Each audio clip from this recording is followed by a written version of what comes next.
قال والله ما في حد يحرق دمي غير الذي ما يستحي من دمه.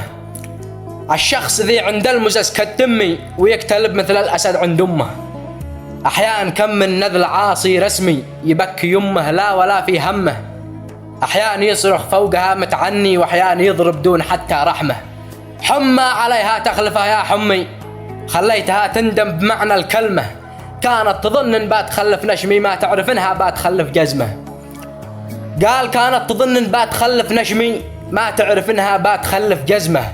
أمي وما لي في الحياة إلا أمي عز الله إن الأم أكبر نعمة. ما دامها جنبك نجاحك حتمي دعواتها بتجعلك بالقمة. واحذر غضبها بالدعاء لو ترمي أو تشتكي لله معظم اسمه. والله لا يصبح طريقك ظلمي ويزيدك الله في حياتك غمة. كم من يتيم من فرقة أمه معمي ادعوا لها بالمغفرة والرحمة. أما إذا أمك عايشة اسمعني انزل وبوس أقدامها الممتنة. قبل وما قبلت شيئا وهمي ما بات بوس إلا نعيم الجنة.